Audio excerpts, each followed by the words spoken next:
તો આજે આપણે વાત કરીશું મહાભારતના એક એવા પ્રસંગની જ્યાં ધર્મ, મોહ અને કર્તવ્ય વચ્ચેની જે પાતળી રેખા છે એ સાવ ભૂંસાઈ જાય છે.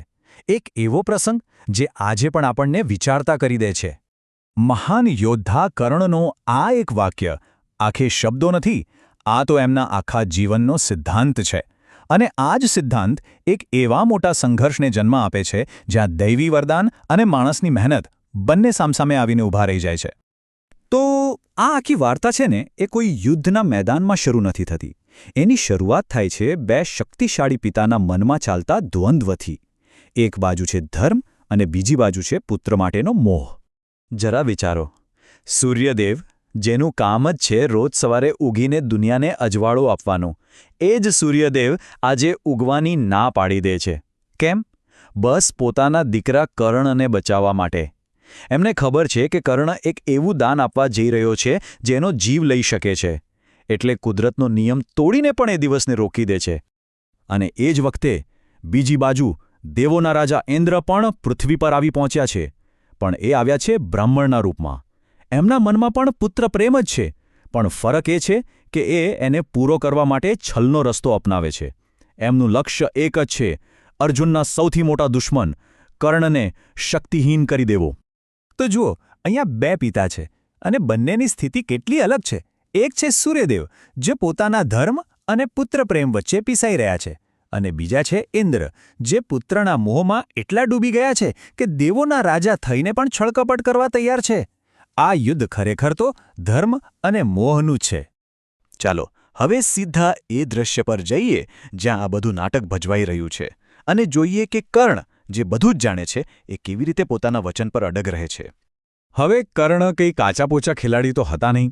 સૂર્યપુત્ર હતા એ, એટલે બ્રાહ્મણના વેશમાં આવેલા ઇન્દ્રને ઓળખતા એમને વાર ન લાગી.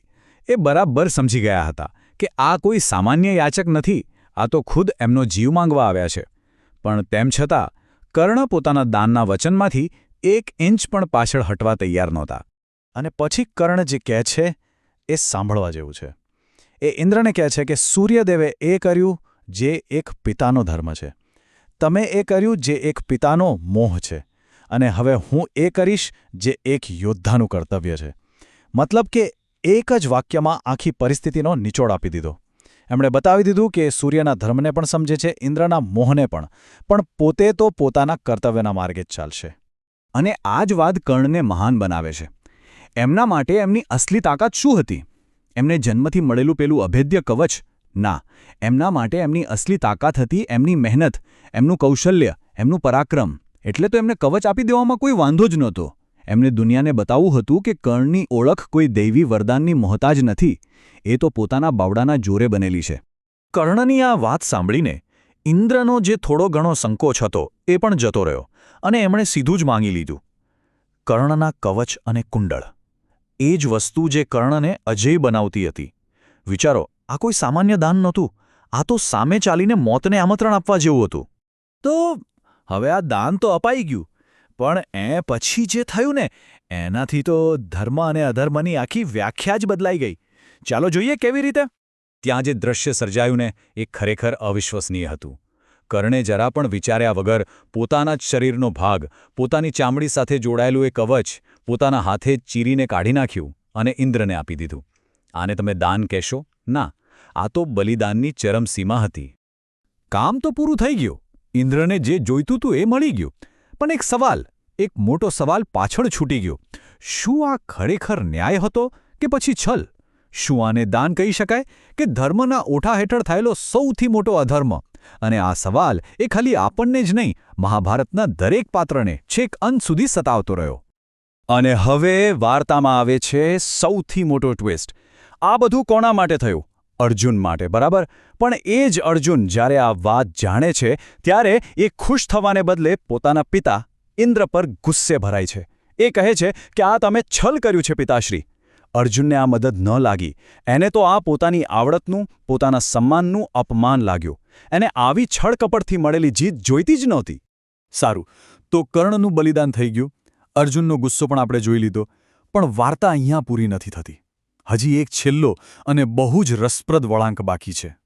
હવે ઇન્દ્રની હાલત જોવા જેવી હતી. એક બાજુ કર્ણની આવી મહાનતા અને બીજી બાજુ પોતાના જ દીકરાનો આવો તિરસ્કાર, આ જોઈને ખરેખર શરમમાં મુકાઈ ગયા. એમને પોતાની ભૂલ સમજાઈ. એમણે સ્વીકાર્યું કે કર્ણ જેવો દાનવીર આખી પૃથ્વી પર બીજો કોઈ નથી, અને એમણે જ કર્ણને મહાદાનવીરનું બિરુદ આપ્યું અને કહ્યું કે આ યુદ્ધનું સૌથી મોટું બલિદાન જો કોઈ હોય તો એ કર્ણનું છે. અને પોતાના આ છલના પ્રાયશ્ચિત તરીકે ઇન્દ્ર કર્ણને એક વરદાન આપે છે. એમને એક શક્તિ આપે છે જેનું નામ છે વાસવી શક્તિ. આ કોઈ સામાન્ય શસ્ત્ર નહોતું. આ એક એવું અમોઘ અસ્ત્ર હતું જે નિશાન ચૂકે જ નહીં, પણ શરત એટલી કે એનો ઉપયોગ ફક્ત ને ફક્ત એક જ વાર કરી શકાતો હતો. પણ પેલી વાસુકી શક્તિ મળી એનો આનંદ મનાવે એ પહેલાં કર્ણે પોતાના વચન માટે જે કિંમત ચૂકવી હતી એ હવે દેખાવા લાગી. શરીર સાથે જોડાયેલું કવચ કાઢવાથી એ એટલા ગંભીર રીતે ઘવાયા હતા, લોહી લુહાણ હાલતમાં, જાણે મૃત્યુની એકદમ નજીક પહોંચી ગયા હતા. અને હવે જે થાય છે ને એને કદાચ કુદરતનો સૌથી મોટો વ્યંગ જ કહી શકાય. રાજવૈદે પણ હાથ ઊંચા કરી દે છે. કહે છે કે આ દિવ્ય ઘા મનુષ્યના વશની વાત નથી. અને ત્યારે દુશ્મનોના કેમ્પમાં કોણ આવે છે ખબર છે? ખુદ કુંતી.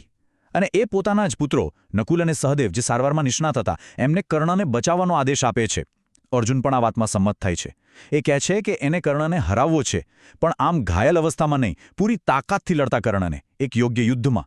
વિચારો, જે કર્ણને મારવા માટે આખું ષડયંત્ર રચાયું, એના જીવને બચાવવા માટે એના સૌથી મોટા દુશ્મનો જ આગળ આવે છે. તો આ આખો પ્રસંગ આપણને એક સવાલ સાથે છોડી જાય છે. શું છળ કપટથી મળેલી જીતને ખરેખર જીત ગણી શકાય? આ એવો પ્રશ્ન છે જેનો જવાબ કદાચ મહાભારતના પાત્રો પણ શોધી ન શક્યા. અને આ જ પ્રશ્ન આજે પણ આપણને વિચારતા કરી દે છે કે સાચી જીત કોને કહેવાય? કર્તવ્યને, મોહને, છળને કે પછી સન્માનને?